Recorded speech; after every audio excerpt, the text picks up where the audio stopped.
O le viinga I le atua le tama. Le atua le alo ma le nganga Paia. O te muai te Talainai le nei Sauniga. I le ava ma le Faaloalo. Lo wanga ngai. Ye whamunu atu I a Iova. O mea umafoi o I tonu I a te au. Ye whamunu atu I lona suafa Paia. O sa fia finga ia le au no ta vita I le nei tai au. E au na tātou whamanu I a Iova. A wā ana lese au noa lona au taitai. E se manu e tātou te lepe nei. E au lava o na tātou whamanu I lona suafa Paia. A wā o lona suafa lava lea. Ua mawhai ai o na taiala I lo o tau Sefulua'i. Ai maise si o mātou nei ola. A vea leo lo uleo e whai mafufonga o lana uauna.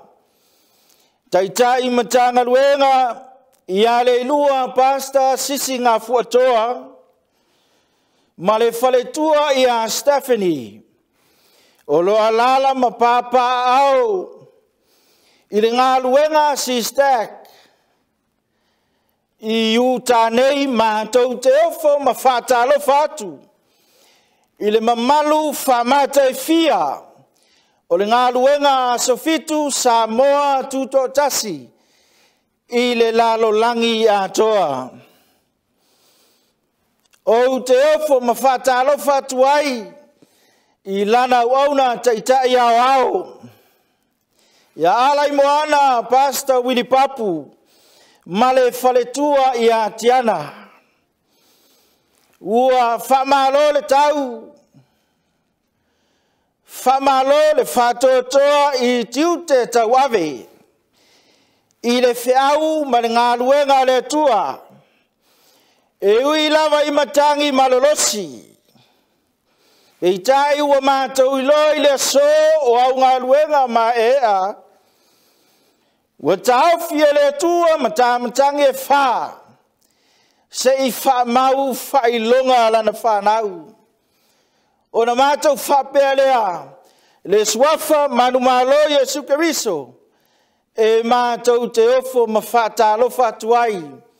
I lana wauna taitai ma le Faaletua. Le ngata I lea o le nofo alo. Mātou te whatalo whatu foi.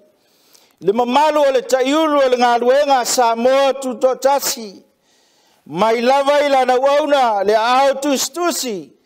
Le sunga Faafeiloaiga I a Alii. Pasta I a feta maspau. Ma le Faaletua I a lasi ma le nofo alo. Whātalo whātu foi le te oloa. Ia iu tualangi pasta ata tanovasa. Ma le Faaletua I a ave ma le nofo alo. Ua whamalo le whātotoa. Whamalo le whaia le whaiva. E ala I le whiau ma le ngaluenga le atua. Le whangaloina. Le Faafeiloaiga I taitai Matagaluega e fia mo latou Faaletua ma aiga. Whamalo le tau. Whamalo le loto te tele. E ala I whiau ma tiute le matai. Ua tau fia ma wala au Faapitoa ai. Le ngata lea ma tau te fia e whatalo whatu. Le nofo a Faafeiloaiga mo latou Faaletua ma aiga. Ai le ngata I leo le vasenga I a o mo latou Faaletua ma aiga. Whamalo le tau. Wafu le leo le ngaluenga. I la o tau whaiva I le Faafeiloaiga. O fina ngalo ma whamoe moe. O le whanau o le atua. I so se ta wha o le nei lalolangi. I le tua foi lalo le Faafeiloaiga. I le vasenga I a o mo latou Faaletua ma aiga. le lau mua le tia mai, a whaia le mawhai, e mawhai i a Yesu. Vi ia le tua le nei tae au, wha malo lo o tau langa i mele lei. I whaiva malo filima, ua wala au Faapitoa ai le tua. E mātou te mana tua foi le nei tae au. Whaife au, malolo, Malumalu, mo la tau whale tua. E le whangaloina o tau whaiva alo filima. Sa ta wasa ina mai ai fita ma whaingata le Lauga. Au le nei tae au, wa Toeaina le tua pui pui o tātou telinga. Wa tātou whafsangai i manu. Ai le o pu o mala. O te whatalo whatu foi, te māma tutua. Ma tina ma tutua. O lo tuli vaina le Lauga le tua. A wā le nono manu. I whaiva o mansina, a o Faafeiloaiga, Faamalu tulu I ai I ta Faafeiloaiga le nei ke lope, e mātou te whatalofa atu I le nei tae ao. Whatalofa atu foi tupulanga lalova hoa, o le tātou Lauga SISDAC, o tupulanga talavou, o tama mataine, o tupulanga mo atae ao, e mātou te ofa lofa ma whatalofa atu. E le whangaloina le nei tae ao. Si o tātou atu nu upele o Samoa. O lo mata na nofa mai I so se te wha o le nei la lolangi. O lo maua mai le nei ala leo mai lava yo na ao se yo nei u. E mātou te whatalofa atu I le nei tae ao. A veia le nei ala leo. O se ala leo o whamanuianga, e tauna ia whamanuia I lau Faafofoga I le nei tae ao. Ai le ngata I leo, mātou te Faafeiloaiga Faapitoa, a vea I lo leo e whatalofa tuai, I le whailaunga le nei tae ao, o lana uauna te tai Matagaluega, ia Leilua pasta Sisigafu'a toa, o ia le nā, o le awala mai ai le Lesona, e toe langa ma toe whamanatu ia toe mau, I le vaitau ma le soifuanga, ua tātou iai. O te Faafeiloaiga ala ia foi la na wauna, leo le ataina le papa, a walo fina ngalo, mo le whamoe moi talatu o le leinuu. O loo iai manuia. Le sunga le Faafeiloaiga ia Puleleiite. Pasta Filipatisia. O ia le na o le awala mai ai le upu whawina le tua. O le Pese Faapitoa o le aonga sa. O le apeseina le keona Nafatali. O loo taitai ai le sui taitai Matagaluega ia pasta ke rupi. Ma le faletua ia vau malo, ma le mamalu o le ekalesia West Jordan. Ai le ngata I lea la na wauna o ao ia tuitonga. Ma san a viutoa ma le faletua ia Sharon. Ma le mamalu o le ekalesia Magna. O le Pese o le Lauga o le apeseina lea le keona sepulona. O lo taitai ai la na wauna taitai Matagaluega ia Leilua. Pasta Sisigafu'a toa ma le faletua ia Stephanie toa. Le sunga le Faafeiloaiga ia afoa mangele ma le faletua ia tanumi. I le ngata foi lea o le sunga le Faafeiloaiga ia Puleleiite, Filipatisia, ma le faletua ia folesi, ma le ekalesia a Riverton. Tauina ia tu mau I le tua le viinga. O nei maso malava, e whaavavau lava. Amene.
Mole ngā whafteitelele, le ke ona Nafatali mole, vi inga Faapitoa nei taeao le angsa, whaiona talaifi na ngalo e mese o loto le tātou Ngaluenga wao, ia mo le whiau whiwhili o le nei Sapati, mese o tāpoinga, Sauniga o le nei Sapati po i o le tātou utua, ia o le talo le nganga o le tua, ia pa iatu le nganga o le tua i whina ngalo e mese o tātou wha moe moe, le ngata o le kale sia o ao sa motu to tasi so se tafa, ia e meso i lātou e o le amau o mai tāpoinga ma Sauniga Faapitoa o le Sapati o le tua, a le kale sia sa moa tu to tasi i le lalolangi atoa.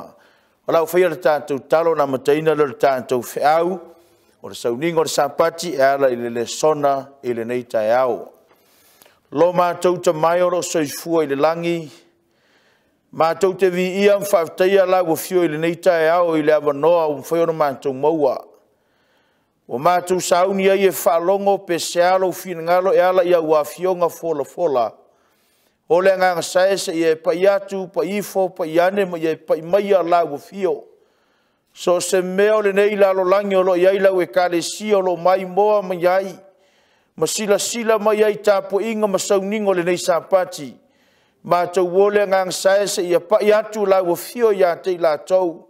Ta lai o lātou whinangalo i ne mwhora mātou saune whalongo. E ala i lau a fionga fola fola i nei te au le Lesona. I a vea upu mai lau a fionga pa ia. O se malala ola e pa iatu i whinangalo mo wha moe moe. A o se vai o le ola e wha malua i whinangalo mo mātou loto. A o se whasilingo na malosi de soifua ma le ola i la le nganga. A o mātou ola e tautua lau a fio mo lau whinangalo. E ala i lau tala le lei. Whaongaina le mea whaingaruenga vai vai ma whantau wā le a whaloina lau whinangalo. I le nei taeao o lau lava Sapati. Ina ia whaongaina ma whanganaina le mana o lau lava ngang Paia. Ina ia mana ma ia manino ma malamalama. O lau whinangalo e ala i lau a fionga i le nei taeao. Vi ia oelo mātua tua whaftai ala i lau Faafofoga mai. I lau suafa Iesu o mātou ole mo mātou Tatalo Toeaina. Amene. Ole tātou Lesona i le taeao le nei. Ua whilwhilia mau mai le tua se whiau. Mo lana e kale sia o ao e ala i Sauniga pa i o le nei Sapati le Lesona. Pe a mai tauina le nei vai tau o le soifuanga. Le pine o le vevesi mai o le taua. Ua tātou iei nei taimi whaiu ma le taua o lo tauina i le kale sia. Ne tofia walawina Faapitoa i le tua. La tau te toi aveina le toi whiau muli o le toi taimi. Le toi whiau whai o le tūla. Wale masina, wale mawhai o na tua i lalo, ma wale tafitafia i lalo le whala. Le kale sia o ao. Le tūlanga o ngā ruenga, ma le sau wao ma tangi o lo langa.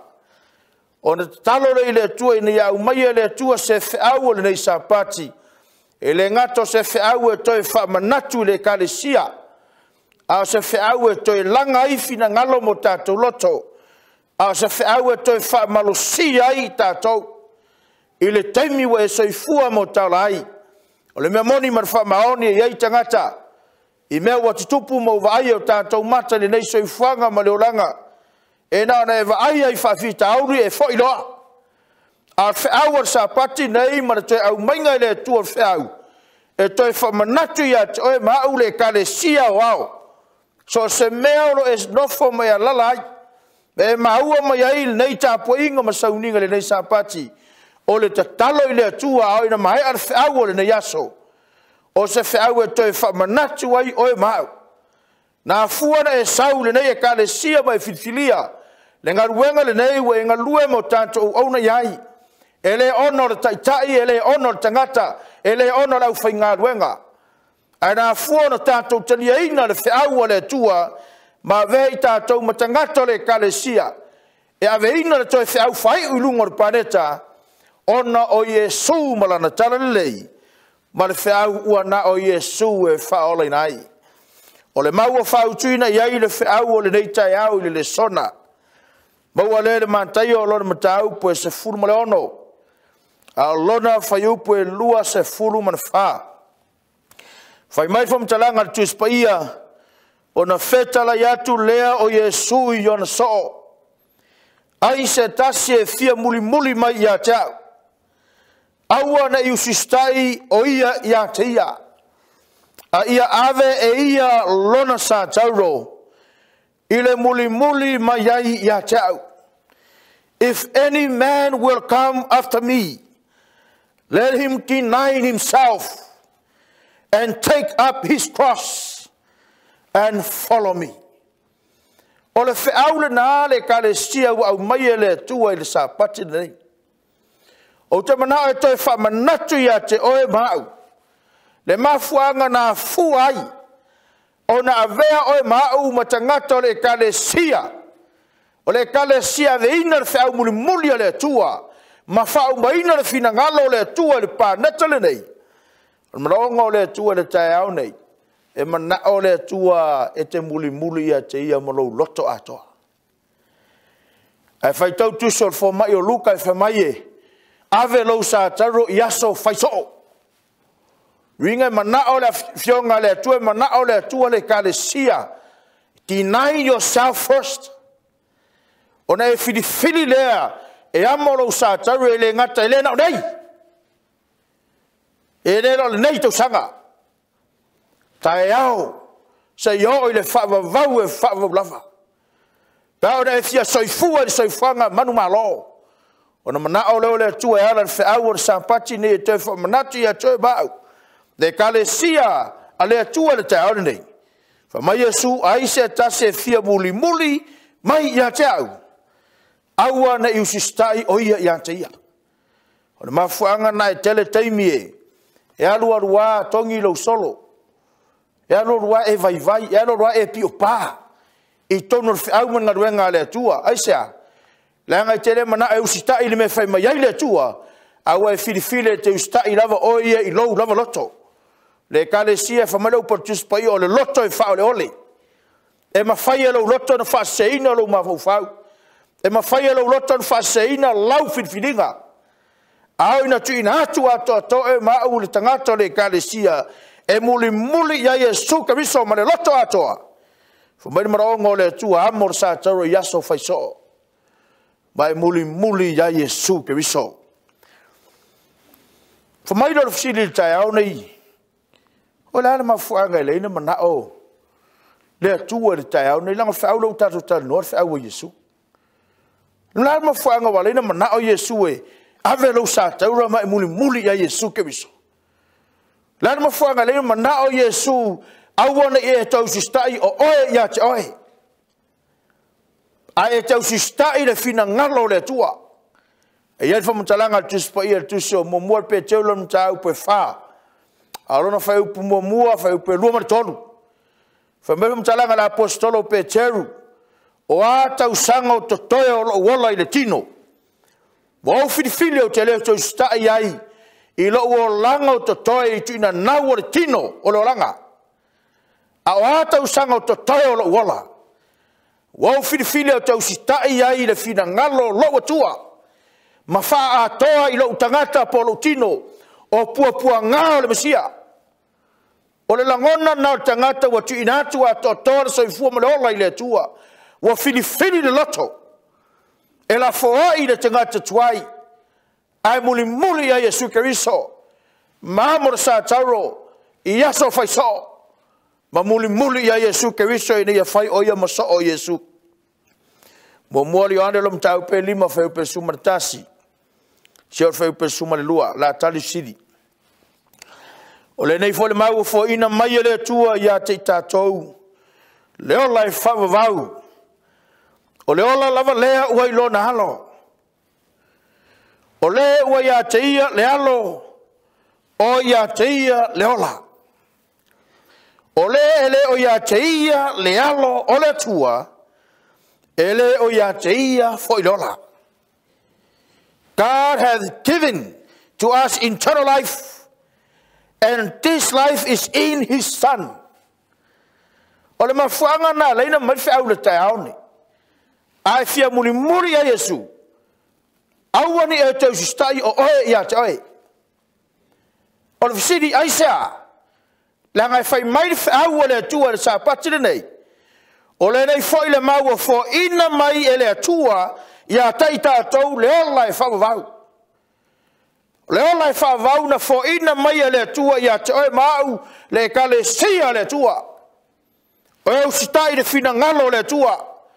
O le ola lava lea ua I lona halo.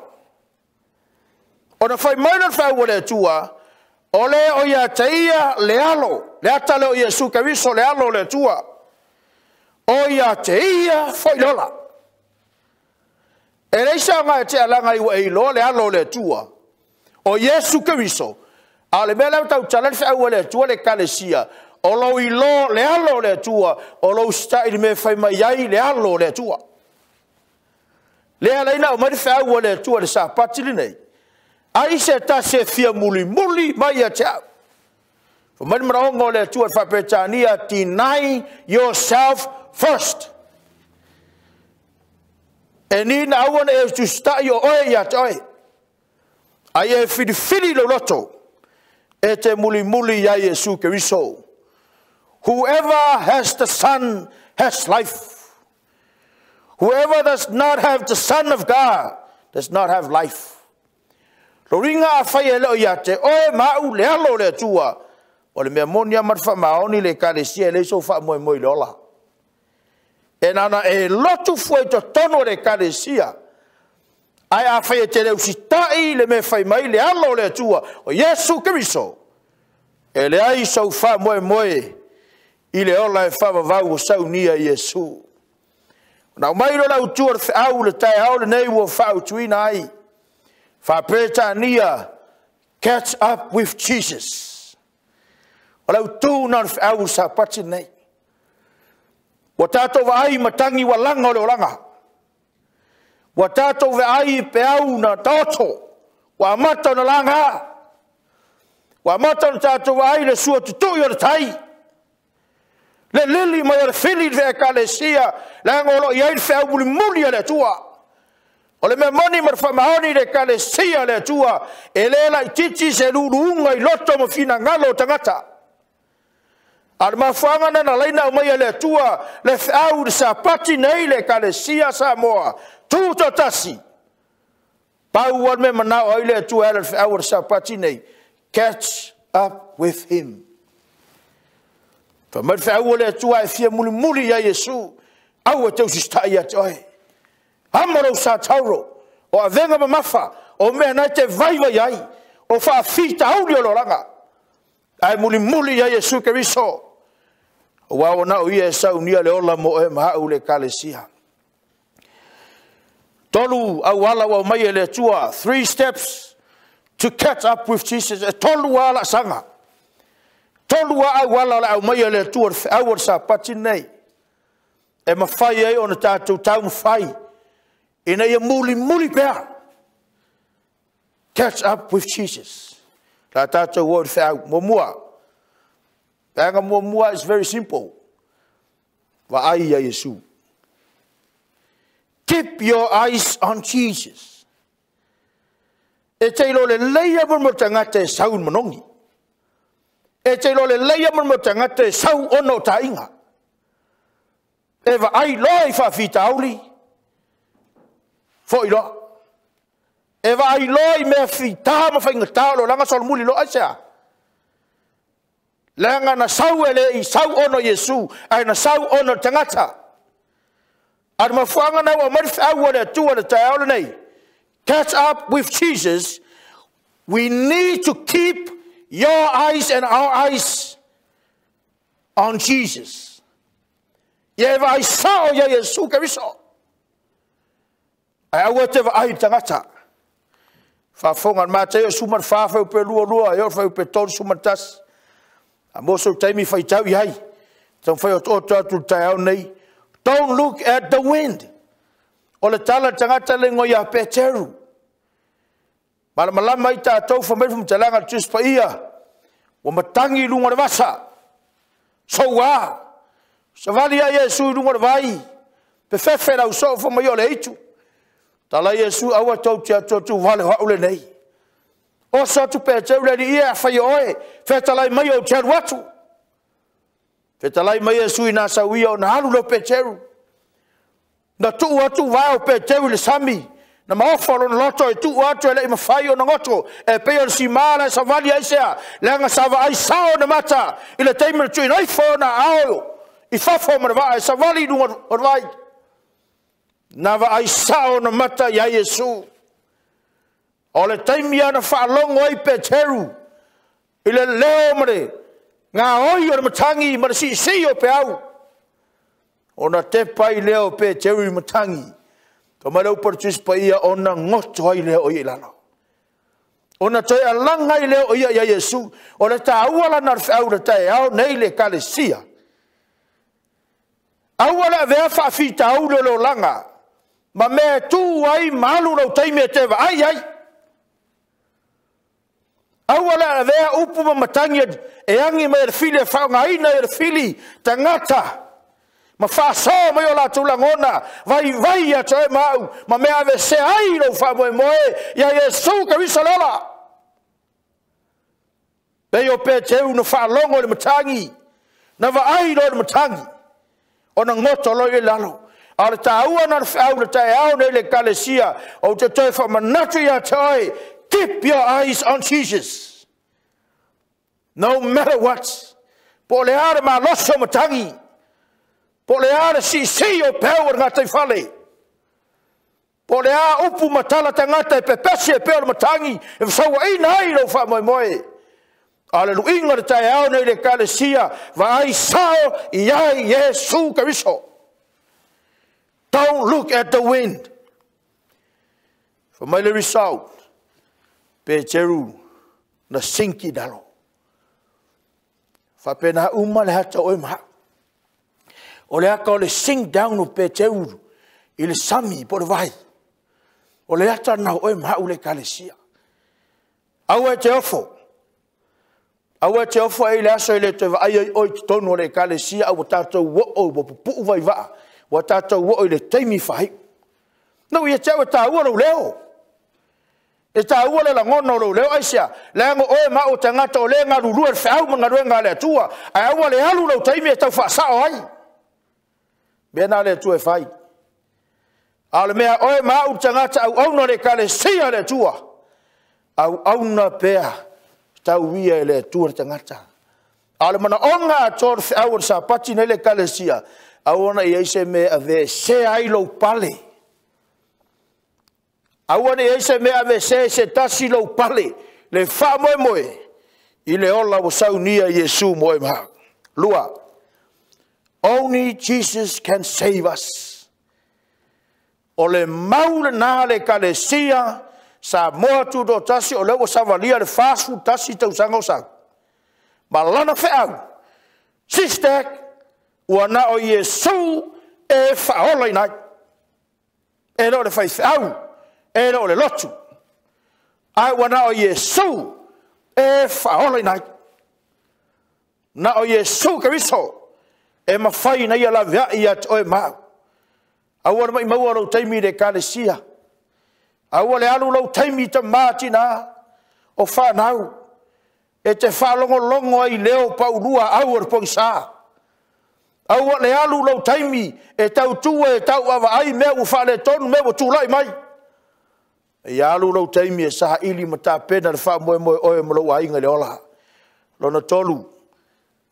E pere suma lua whaupe wha. Fixing our eyes on Jesus. Wawa a yatu ya Yesu. A whea ngua maka kau se separa wai. Ngalo ka ngau koe kau whasa o sao maka. Whamari whea le tua. Fixing your eyes. Olong winga. Koe kau whea koe whasa sao. Wika kau murka ka ele angare le vai. E le vai se meo se. Vai fo mai. Mai lo fo mai e kere vai se fai fu ngale fai lau maka. Nga mai lo le maka e ko according ngale ma lo so le maka le vai ngalea. E le kulanga la ia lau sila. O le mero kere ngale ngale vai ta tu Samoa. Ngale la kwa ka vai ngai ma ngai lu kuti lang ia vai. Fa ka lo. Ale me e le ke fer pa langi nga fu fer pa langi kere vai fo mai. A mai fo mai ku se kere fa maka. A mai kom wale o le maka. According i le kulanga o le condition la i o fonga se kulau. Fa pengana faula mai le tuar ka au le kalesia. Donga fa fixing your eyes. A fai wa makan kau fale kongu la wai. Ia ka ngone koe a makan koe fau la wai. Koe kau fale leia kiri la wai marau sisila. Inga ia e vai atu i pea. Ia Yesu ke wiso ai leo meo leo langa. Awa o Yesu o lena te taitaina. O lena te faatotoina. O lena ono sai sa taro wai la tatu men fai Yesu. O le mafuanga na leina tau wai au le tai au nei. Malawanga mua le fea. Keeping our eyes unto Jesus. Lang o mea fai Yesu. Naia taitaina. Lua naia faatotoina. Lo tatou tangata wa pispisia. Fo me profeta Isaia wa peila wa miotonu mala wa miotonu. O le pispisia o le ia le mai. Wa ngā muleanga la wa miotonu mala wa miotonu le kalesia. Au mai Yesu ka wiso ma le mena ye faia o lana miotonu. Ua faatotoina ai la miotonu wa ngā muleanga. Le miotonu wa pispisia. Le miotonu wa ai lango se itulau wa le kalesia. Po tangata te totasi o e maa. Awa faatotoina i taua. E ala i la miotonu wa Yesu. O lena ono sai sa tauro. Na faatau ia te ile maa. Ona oli sa tui ono luma. Le ale oli sa tui luma o tatu o o Yesu Keriso. O le manuia i ne Sauniga o maha. I le faa moe ngai le ola. Vanga lona lua o au te au nei. Let God direct our steps. Fatanga le tua e tango mai e fa ton tonu o la sanga. Tele taimi e pulea oe e umarosa pato le tua te watu le fafo e pulea oe me o ye vai. De fa male por poto sormono tangata mi o le anga ile mo lei. E o solo vai aisia se longo o mana fai se me le anga o lai le loto foto a mo. E tele vave me le anga. Ar faulo mai le tua le te au nei. Let God direct our steps. Fatanga le tua le kalesia sa motu dotasi. Fatanga le tua le kalesia e na te tonuina la sanga ua ao mo wai. O na mawhai leo na Saunia i tātou. Pio na umari awar Sapati nei. Catch up with Jesus. Fataota sumale ono whai upeiva. E fili le loto le tangata lona ala. A Iova na te whaatonuina le mea e ui iai oia. E se tau al mefu mare poto soromona le kalesia. E fili le tangata. I lona loto lona ala le mea alu hai. A wha mare poto soromona. A Iova na te whaatonuina le mea e ui iai oia. The man planned his way. But the Lord directs his steps. Te mawhau whau la sanga o lumanai o la wala. You have your plan for the future. You have your plan for tomorrow. Ai whai mare poto solomona mare whau tuanga poto le tai aole. Let God direct your steps. Every single steps. So se au step ulava e te wia o la sanga lo langa.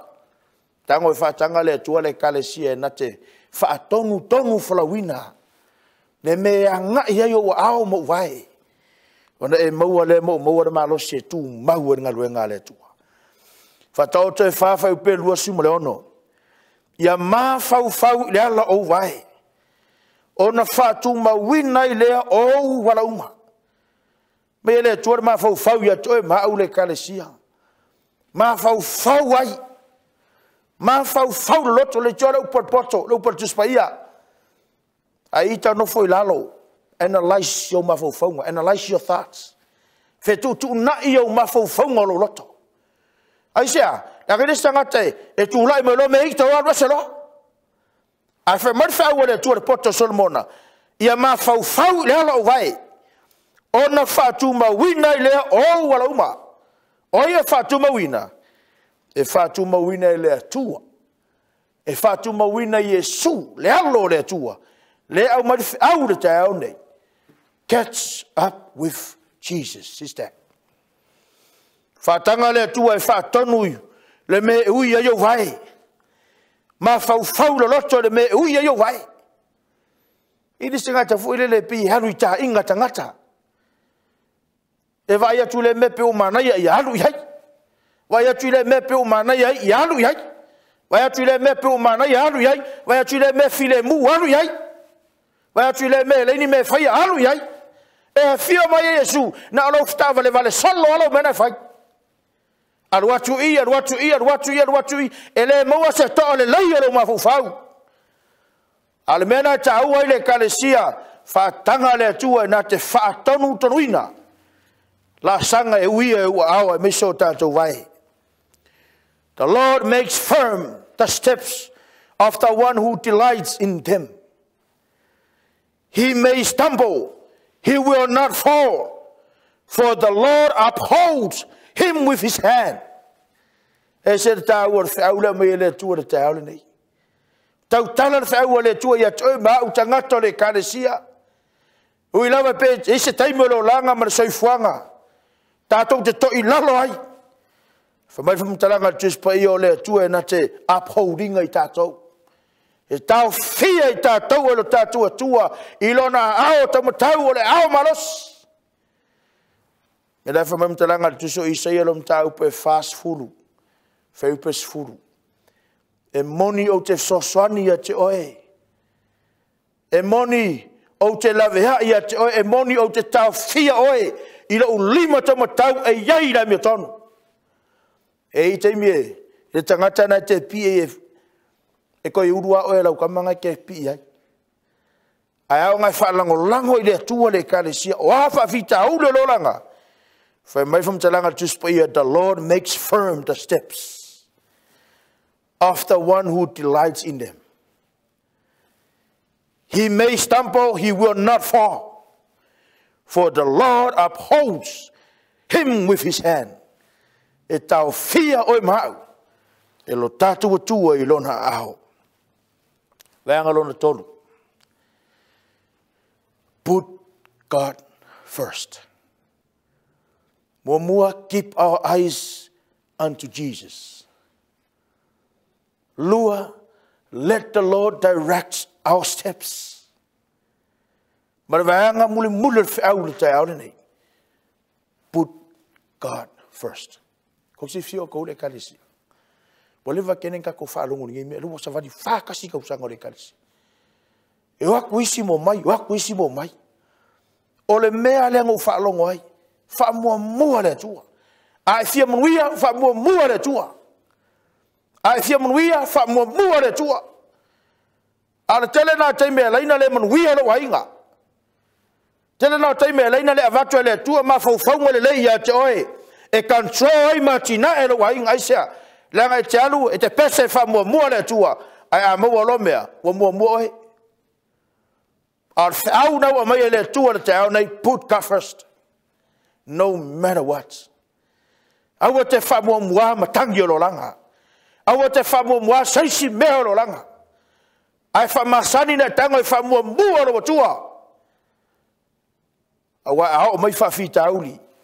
Na faia le tua me sile mo wailo malosi mo malos. Ma tai ono tolu.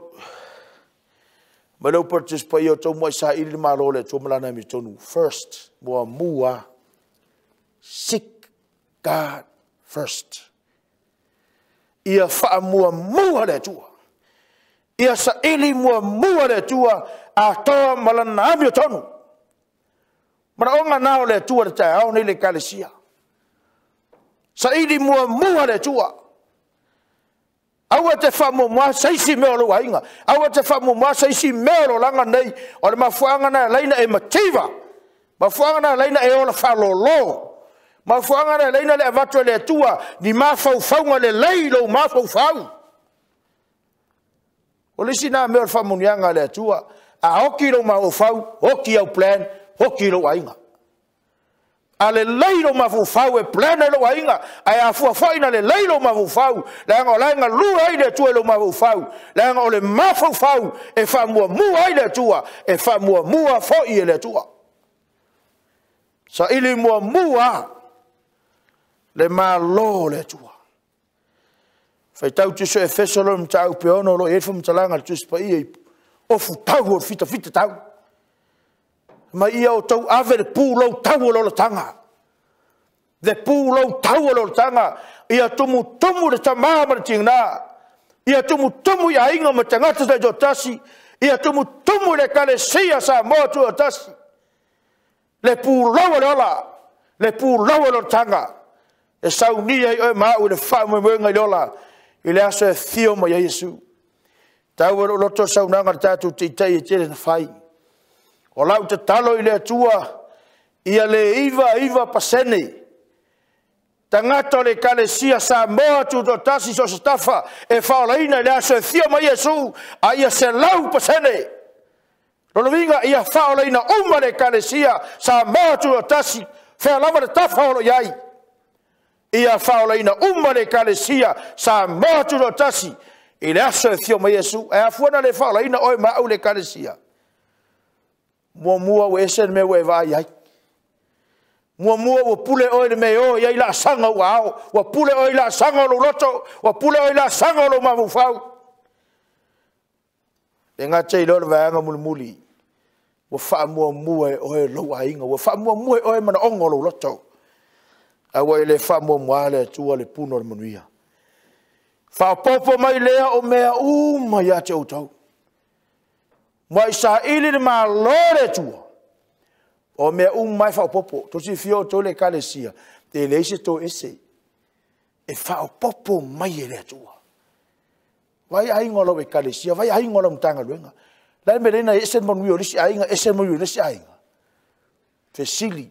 O wha mua ai ngolo Matagaluega. Malau e kalesia le tua. Langa ile se. A whai e wha mua le tua. E wha mua fo i tātou e le tua. E wha popo mai e le tua. O mea uma ia toe ma o mea uma tātou te manawai.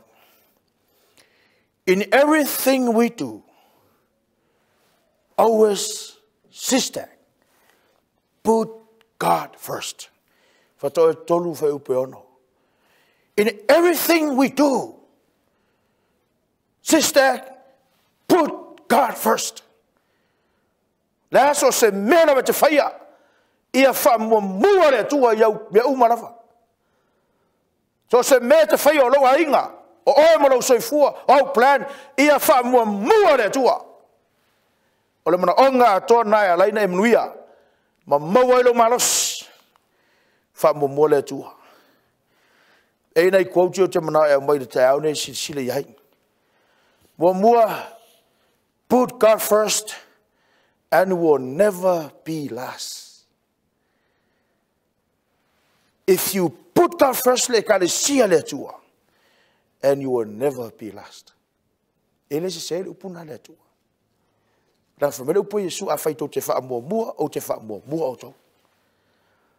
E mana tua ele tua ta to ko se fio ko le por kuspaia. E fa pe or makwa mo o ngofo fo ka ilanga ko lo. E whape ngā lea lofo lea kua ia ke oe mau le kalesia. Wa tuu i tātou i lalo a pāua lofo lo tātua tua. Wa fofutai ai tātou i a pāua lofo lo tātua tua. A wafutai ai le tino lo tātua tua. Ma whaafi tā uli o lo langa i peo le matua mo i teimi o le louru wā.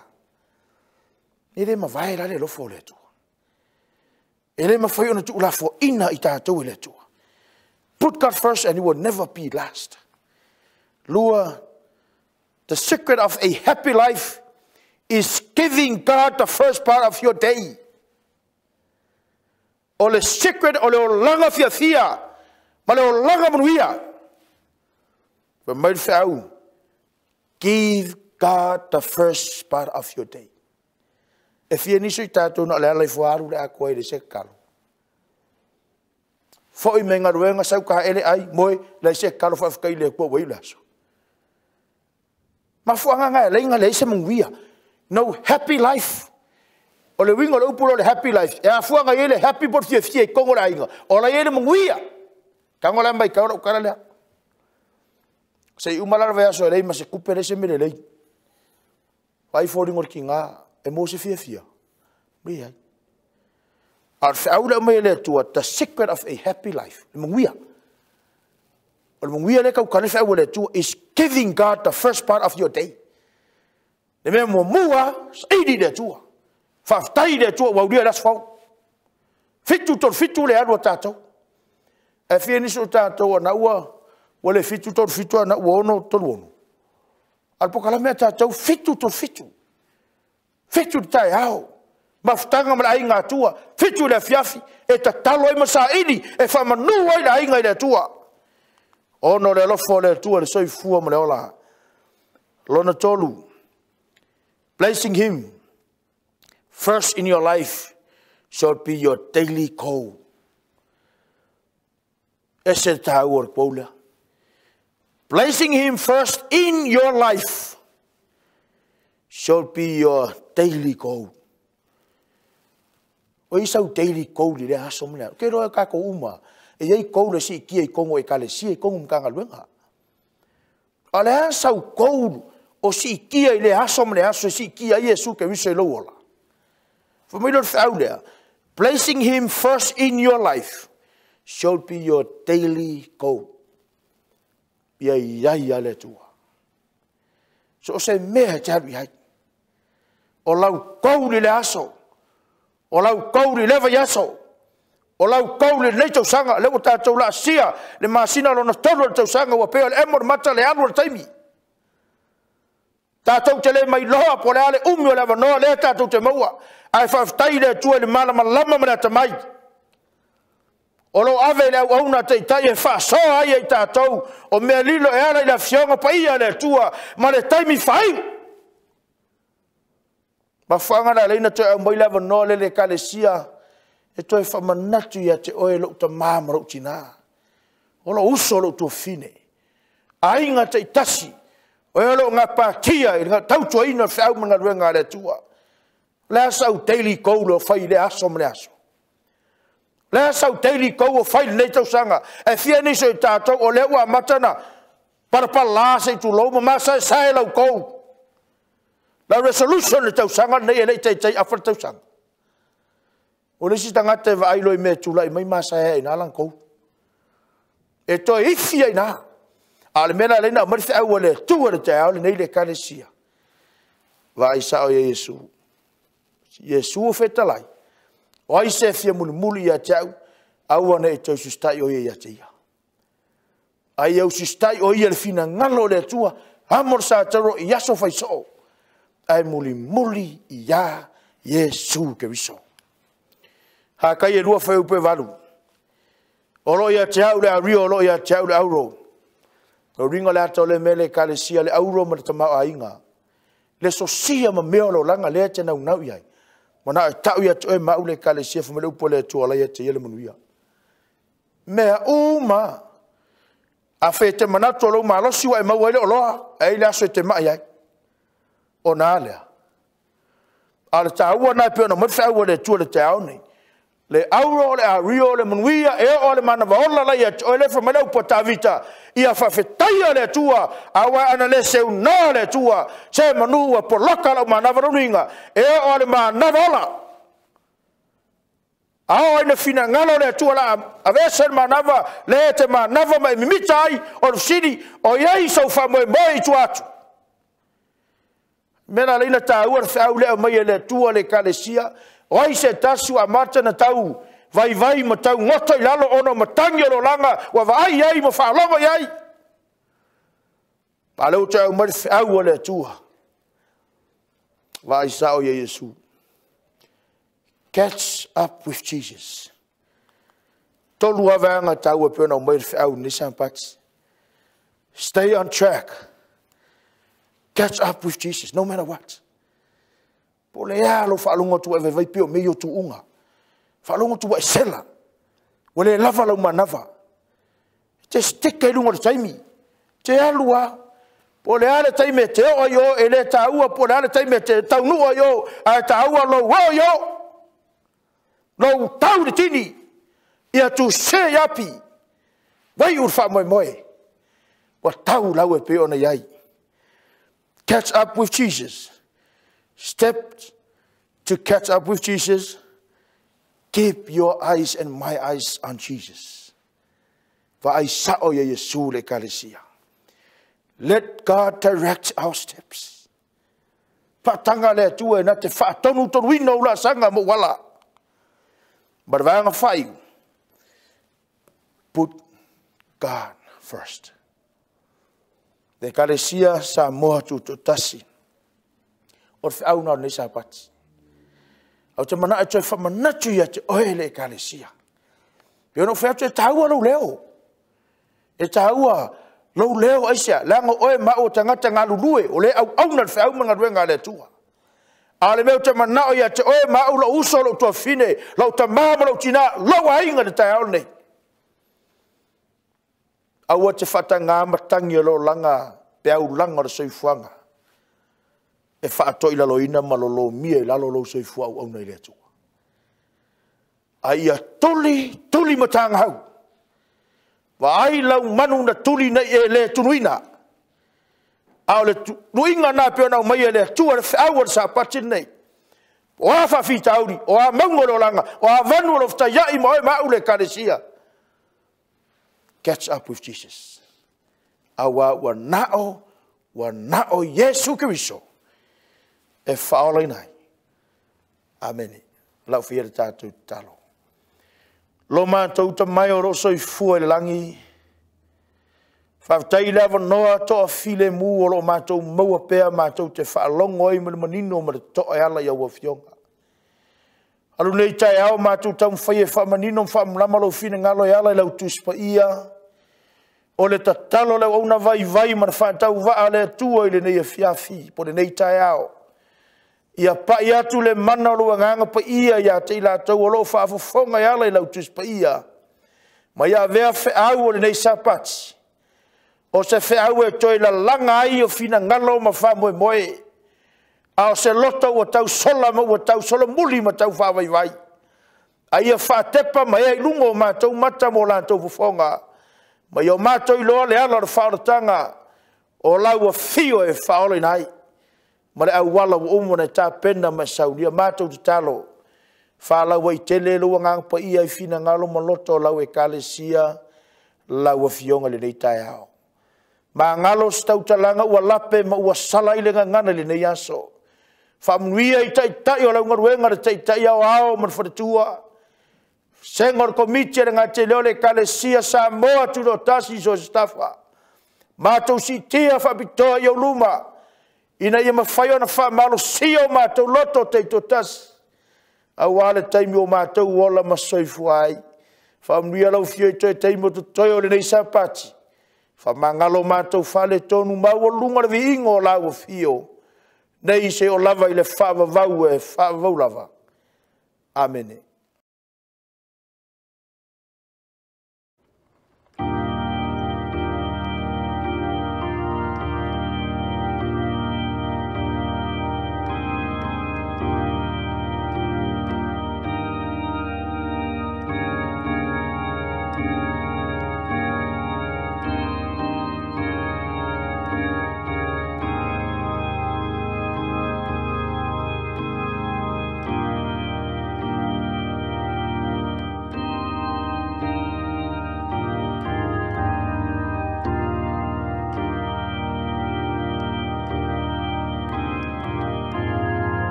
O le vano Faapitoa nei, o le Toeaina o Sefulua'i ma taulanga.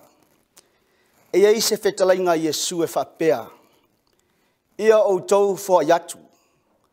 E fo ina mai ai ia te o tau. E fo ina atua i la tau ia te o tau lava le ia purupuru le fua le lei. E le lomi maluluina. E tumu masolo i tua. Awa o le fua e tau te fuina atu. E toi fuina mai. Pe whaoa e le tangata mea le atua.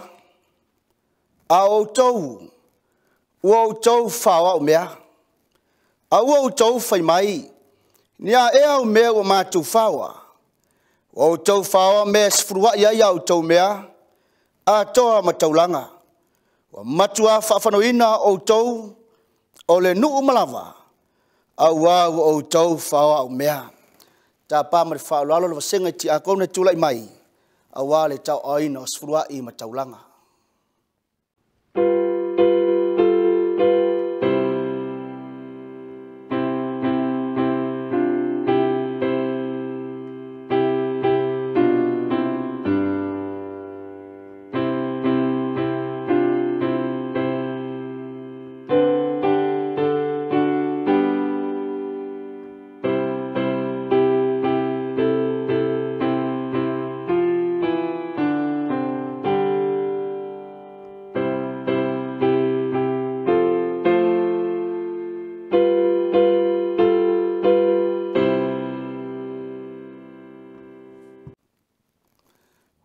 Ina mai whaalalo le tātou au fia se o tātou tūlai, se I Paia Sefulua'i mataulanga le nei tai ao.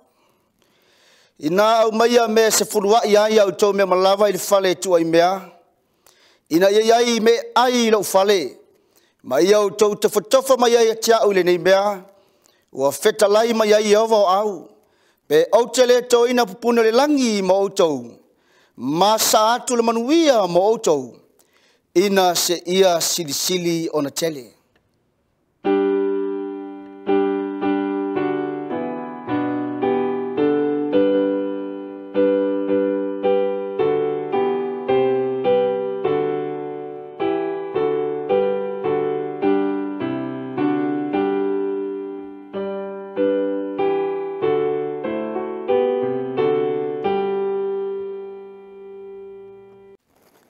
Ole au whaia le Tatalo.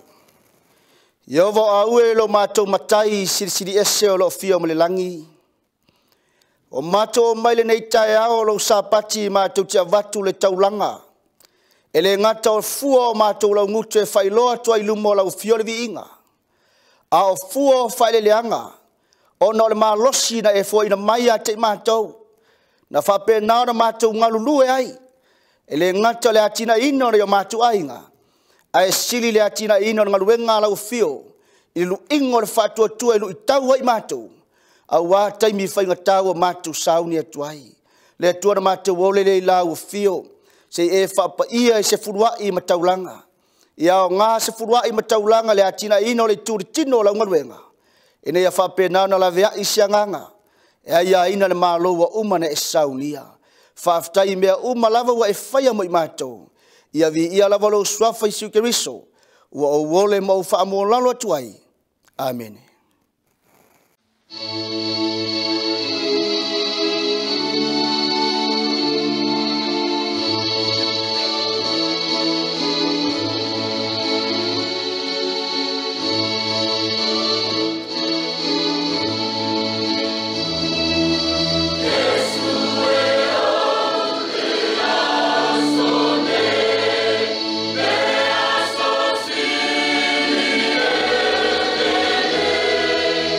Ema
mori le whaafitaitele le tātou au whai pese. Tu sai ma le nei vi inga tā ua le nei Sapati. Ma o te tonu o le whatu le nā o le Sapati o le atua le nei tai au.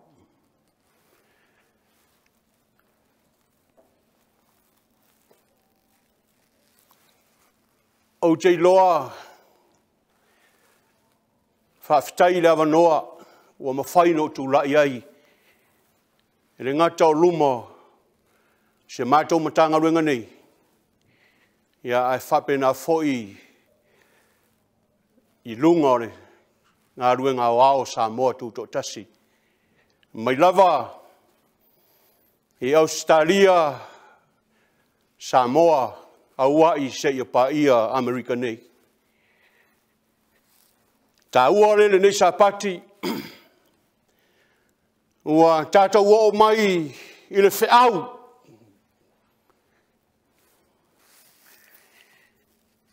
O se taimi tātou te whārongo whātasi ai.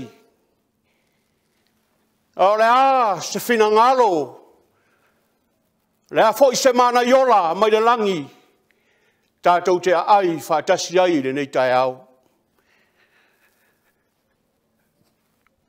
A o le Sauniga le whiau o le tua. O le au Sauniga le tātou Tatalo. Lo mātou tamae o lo fio le langi. O le taimi e ngalo ai manatu o le tangata na i whaia. Ai mātou te whaafetai o lo iai lo mātou whesoa soani e le ngata o le poto ma le atamai. Ia o le ngangana o le tuaso. Au ai Paia lau fio e ona le nei Sapati. Mātou ole le nei tai au ia mātou whalongo le poto. O le a se whetalainga e pa u mai lau fafonga i le nei tai au. Awa lava nei whaia o mātou loto. E ia whaia lau lava whina ngalo. Ka manuia i lau fioga le nei tai au. Ka mangalo i mātou te lia mai ono o Yesu. Amene.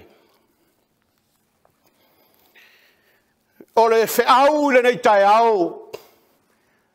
I le tusi na tātou whaitauina. O lo iai le mau e sili no na tāua. O lo whao ngā e le apostolo Paulo. E siti ai le lo loto le tua. I lona la whaiupu e sefulua'i. Tolu sefulua'i le whaiupu e whapea. Awele lo loto le tamao ainga le poto atoa. Male sila whanga le tua. E le masuesueina na whaamasilonga. E le mawhaifoi. O na iloa o nara. O upu ia, o upu. Ale apostolo Paulo. E leo se whetalainga a le tua. A upu wa mai te tonu. O le loto da wauna. E na te iloa na varawina. Na te iloa na whaatanga. Na saunia e le tua e ala ia Yesu Keriso. Ua mawhai ai. O na tu mau ma fora le tala le lei a Yesu. I Roma. Ai mai no rau tu o le tai ao le nei whiau. Le kare sia o ao le lolangi. Wo mai masani o maua mai le nei whasalaunga. SISDAC. Ia vei tātou mai o to toe. Mo le tua. Ia vea oe mau le kare sia o ao. E Faapitoa ia le whiau le tai au le nei. E to toe mo le tua. E leo le umi na iai te tonu o le kalesia. E leo lo tofi. Ai whai mai la whionga Paia le tua le wha au tu ai le mau le nei tai au. A wele lo loto le tamau aingo le poto a toa ma le tira whanga le tua. E le masuaina ana wha masinonga. Mai lo maiwa wha pono. Ai le peisa I wahi wale le whionga le tua. A wao tangata mai a Israelu e le o ni Israelu uma. Whapena tonu wale ngā ruenga le tua. E le tūto tasi uma tangata. Le alana le si tia mai le tai au ni le whionga le tua. I upu wale apostolo Paulo. E a mai a te I tātou. E iai a tangata SISDAC moni na filifilia ma walauina le tua. A iai foi tangata SISDAC. Oro o maroro I te tonu o le kare sia le tua. Au te mana o manino le mea nei. Leango le apostolo Paulo e ona upu le tai aore nei. E na te iloa le leima manino rana wa ai te tonu o le kare sia le tua. I wingo tangata. Al tai ane ia vea I tātou o tangata e to toe mo le tua. E rea vea I tātou no ni tangata e to toe mo satani. O te tū le tai aore nei. O te mafau ia. Ia fionga le tua o amai nei tai au. Pe mata oro uleva I tono o le kalesia o au se tangata toi. Ai taua I o le vaenga lo te mana o e mai tai au ni. Fa ngalo tu spaia.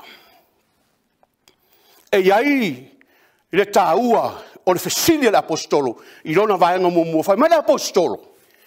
I le amatanga lo tusi. Fai mai ua lafo ina ea e le atua lona lavanu. O le fesili. Ai toi talia iai l'apostolo. Ai mai l'apostolo, awa nei whapea. Awa foi o Israelu, Paulo. O le whanau Aperamo. O le tuainga o Penyamina. Ai mai le lua o toi talia l'apostolo, fai mai e lei la foaina e le atua na nuu na ia silafia ana mua.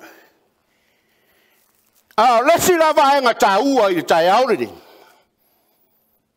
Fai mai o le apostolo lenga e lo loto a fionga le atua. E lo loto le tamau ainga. O a fionga, sofia. O a fionga le atua le fa manatu e le apostolo le tai auriri. Faafeiloaiga tātou iloa. Le tala ia Elia.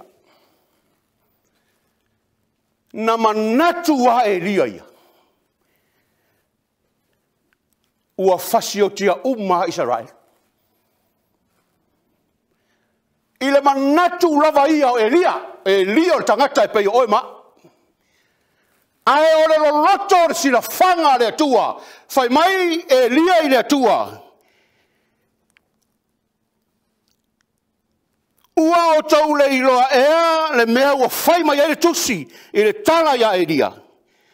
Ina ua mamori atu e ia ia Israelu le atua whape atu. Leli e ua fasiotia I la tau au perfecta. Ma ua solo ia u fata whaitauranga. Fai mai Elia, ta ua upu ia, fai mai Elia, na o au lava ua toi. Manatu o le tangata. Ai fai mai le fionga le tua. Ua la tausa I le fo e fasioti a te au. A ua whapewhea ea le talimai le tua ia te ia.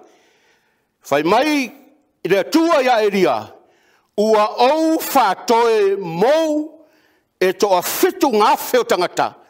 O e ua le to a tutuli ia paala. Fai mai lor fai upo lima, o le nei e whapea foi I nei o na po, kaimi o l'apostolo Paulo, ma le taimi lewa e soifua mo wolai. Ua iai e watotoe e tusa ma le filifilinga o le alofa tu loa. A e mai tau mai le fe au o le tua le tae auli nei.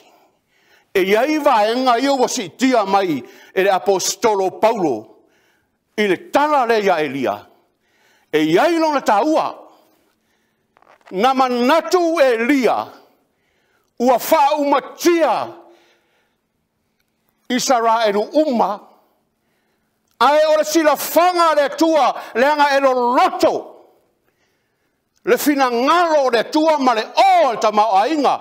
E lo loto le sila whanga le tua. Fai mai le tua ia Elia. E to a fitu wafe. La tau rai le o ifo ia para. A eva aia I le tusi lea Faapitoa. Lona Samoina fai mai o I la tau. E le ifo. E la e tapuai. I le tua monia to tas. E le ifo ia para.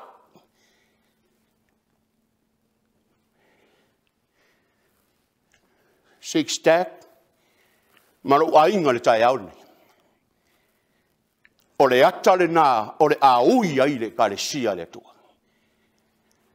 Le anga o le atua e lo loto o lona fina ngaro. E le masua soina foi ana whaamasinonga. Ae o le fe au le tae au le nei, o le mea na tupu I le taimi o Elia, o lea foi o le atua tupu I le taimi lea e te soifua mo wolai. E leo se e kalesia, tātou te o mai ai e whaletino. O le e kalesia e whare nganga. O le taimi a le atua, ma le wheau a le atua e whare nganga. Le a fionga a le atua. Whai maino le atua ia Elia. E to a fitu afe. O utangata. O utangata. Reserve. My reserve people. O ka ngaka orae. Ua ko fia le tua. Laua vala winga le tua, filfilia le tua. Ere I ko a kukuli. Ere ifo lato ulu. Ia para. E fai mai tu si Roma e valu fai polu sumariva. A wa o e na sila fia le tua na mua. Na ia to fia na mua. Ia folinga ia te ia. Ina ia avea o ia maulumatua o le auso e tō tele. I la tau ua filifilia. I le alofa tu no le tua. Lea e iai oe mao le tae au le nei. Ae fai mai lau tu o le fe au le tae au le nei. Ia avea oe mao o tangata to toi mo le tua. Mai lo tātou mau le tae au. Tusi lava lea le tala lava lea Elia. E wha mamafa I le tae au nei. Whai mai ia. Whai mai ua whaia Elia le whautua. Wha whean tātou loa. Whai mai le whai upu, le whai unga le mau le whai poirua. Whai mai ina ua mo mori atu e ia Israelu le atua ua whaape atu. Ina ua momori atu e ia o Israelu I le tua. Roma e valu fai poi lua sumarono. E whape foi le nganga o na fesosoani mai lo tātou vai. A wā tātou te Leiloa mea tātou te ole atu ai.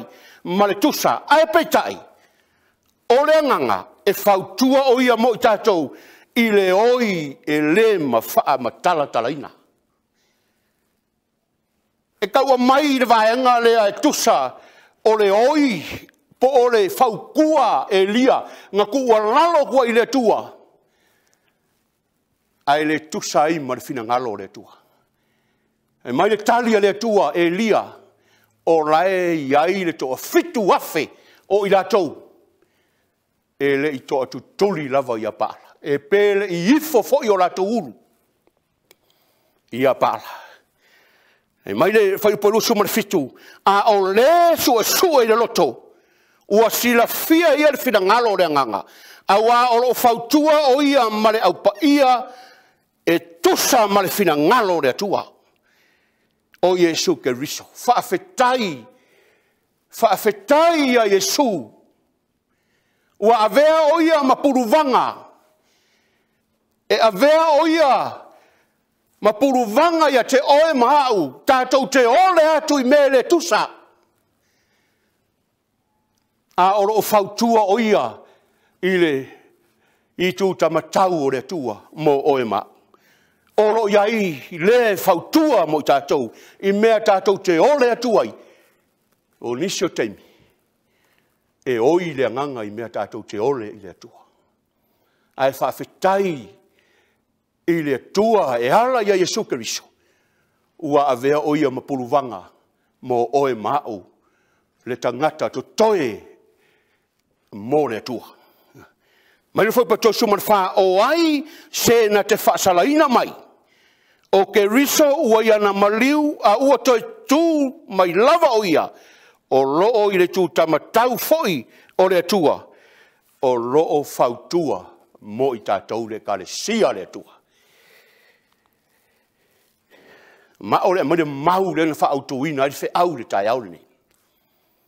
E a mai e vai e a mai o ngā vaenga tā ua I le matautia ma le loloto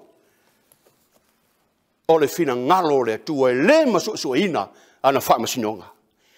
Vaenga mua le au e loloto le fina ngalo le atua. Salamu e tausu malono le fupoe ono e pei o le atu maunga o le atua lana mi o tonu. O le moana sau e peio ana whaamasinonga I o vai ua ola ia te oe tangata a toa mamana. O le alo na uinga loloto whai mai ua fola e ta vita le tu mau o le alofa o le tua. Whai mai ua whatu saina e peio atu maunga o le nofo Alii o le tua e le maruelue. E tu mau. E pei o la moana ana wha masinonga. Ke nese lua. Le wha matalai ki nese momua whai poe lua. Whai mai ua whengai o iai. Le anganga o le tua I whongai le ele. Sa pōri uri moana. A o le ata o le wha masinonga le tua. E le ai se mea tasi. E lilo le sila whanga le tua.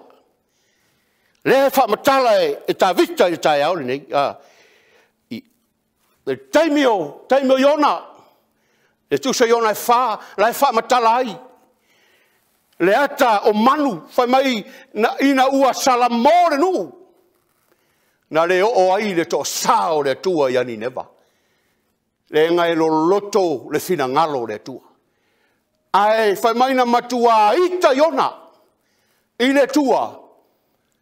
Wa manao Iona e wha umatia ni neva. A o le atua e lo loto lona fina ngaro. O le manatu lava nao tangata. Ai whai mai na ua sila mai le atua e le ngata o le toa tele o le nuu o ni neva.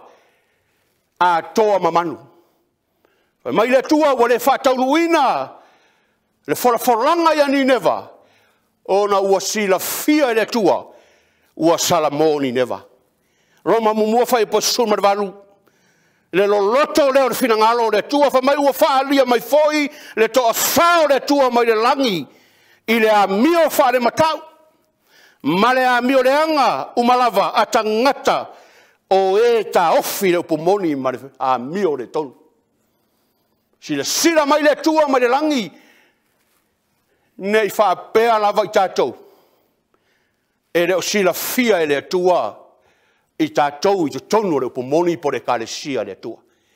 O nae e pei o le whaata le sila mai o whafonga I ova le anga o le atua e lo loto lona whina ngalo. Ne e whapea o le lewa I te iei tonu o le kālesia le tua. O la e sawai. Ai whai mai le tua o la e sila mai lava le tua o la e te tonu o le upumoni a lai te a mio whare tonu. Na e te a mio whaale matau. Le loloto le nao sile whanga le tua. Roma suma tasi fa betol suma lua. Fa mai awa wa punitia ele tua tangata uma. Lava il whalongo. Ile le whalongo. Ina i alo whaina e ia tangata uma. Pupuni ele tua.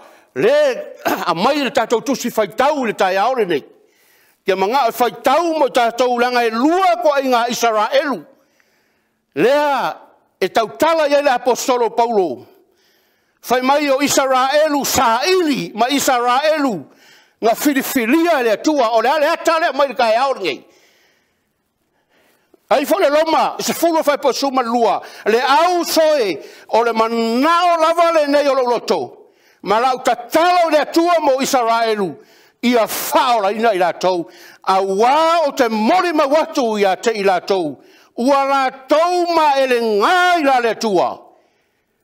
Ua la touma ele ngai le tua aua le tusa ma le poto. Aua ua le iloa i la tou la mio tonu mai le tua. Ma ua sa ili e whātou la tou lava a mio tonu.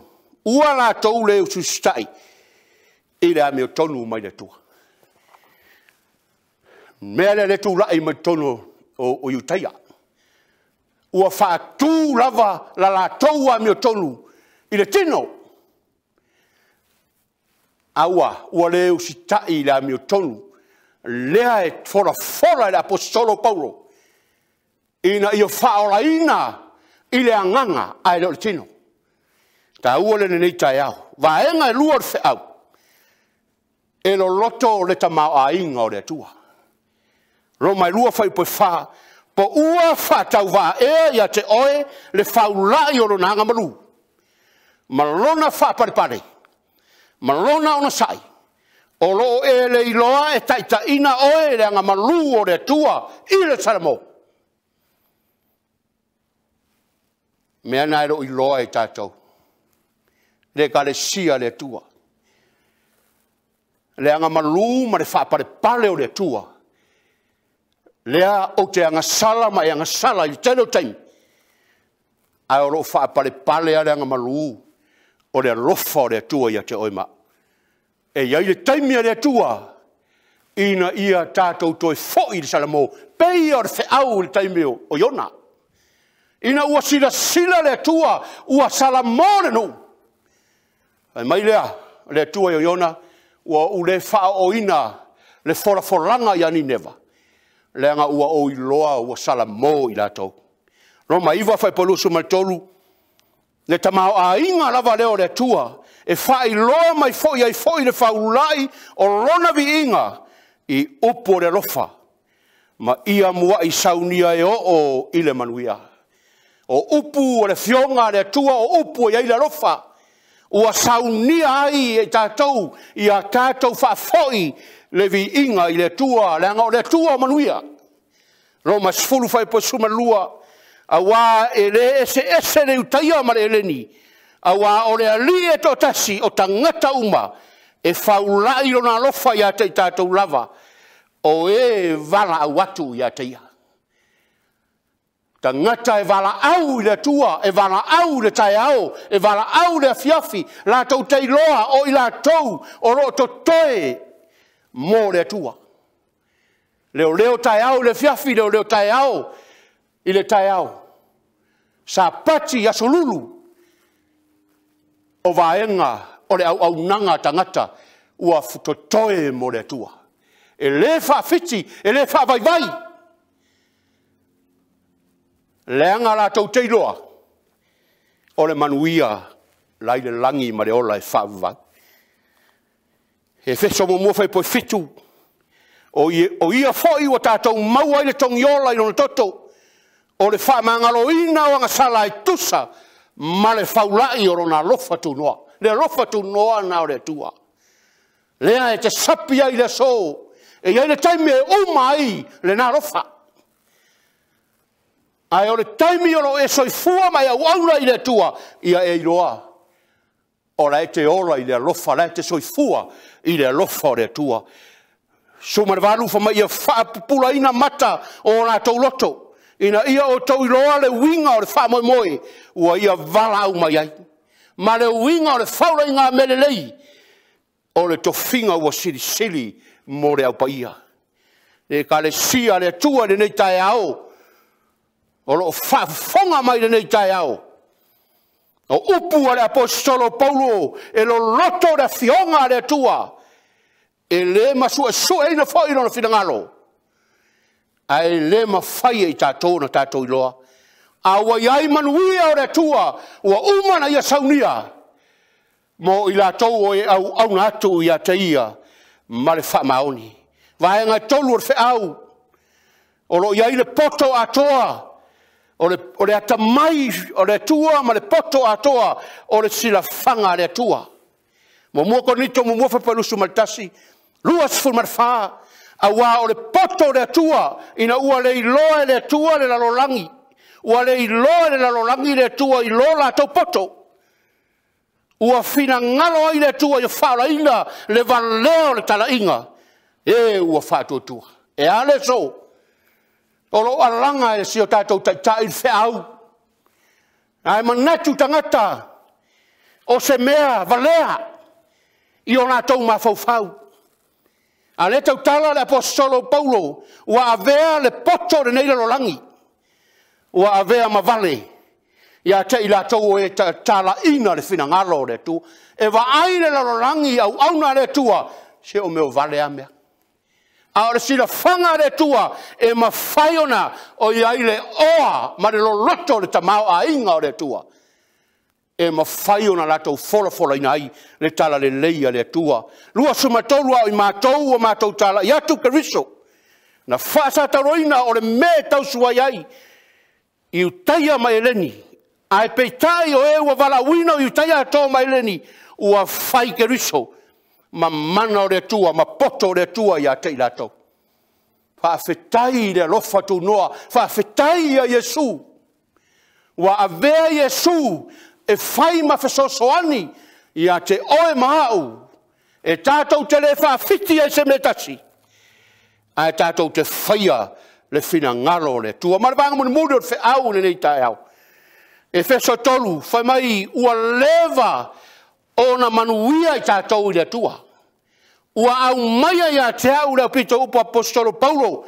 Lava i au Paia uma lava i le nei alofa tu noa. Ina i au fola atu. Inu uese le o loa Faulai. O ke riso e le masuesuaina.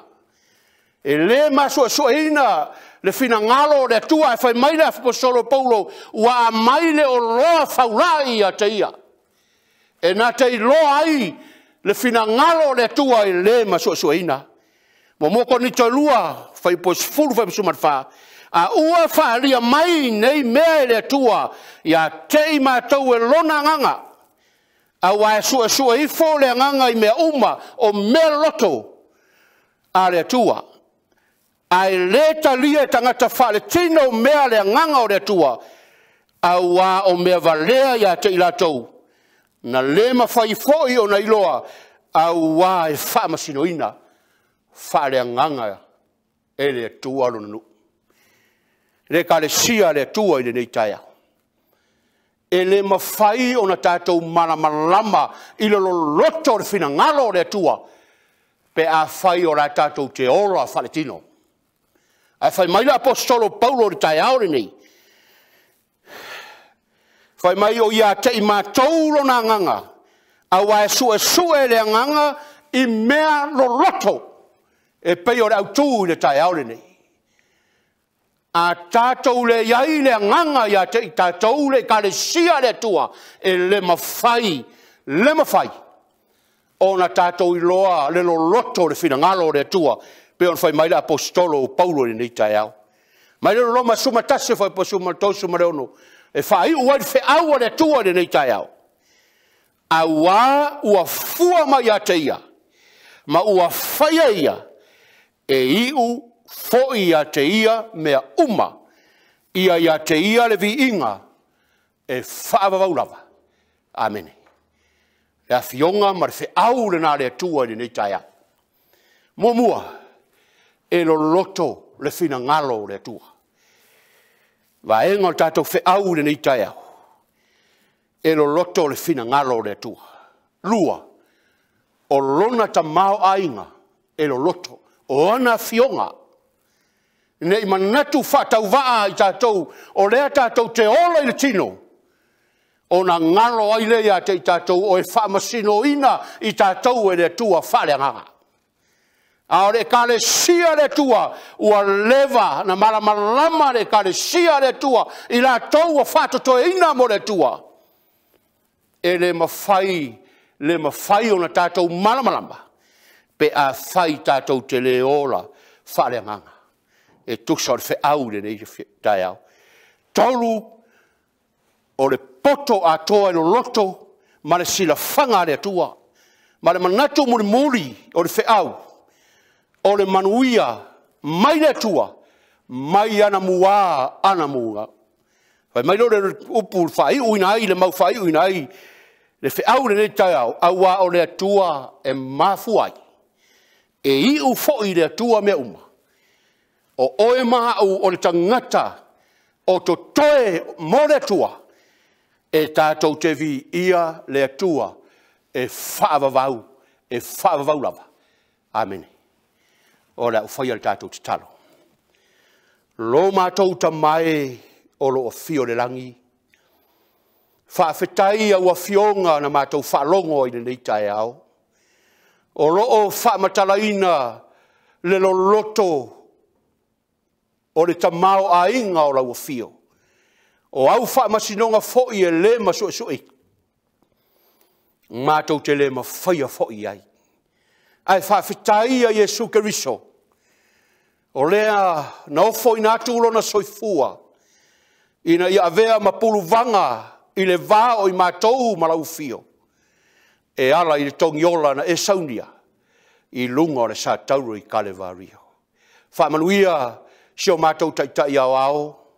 Whaamanuia i lau ngā ruenga i tawhaifia o loo iai au auna se ia o lava i seo pito titi. Whaamanuia le nei tai au i au fionga. Fo i lava le vi inga i lau fio. Whaamangalo lau au auna. O na o Jesu o le mvala au tuai nei. Amen.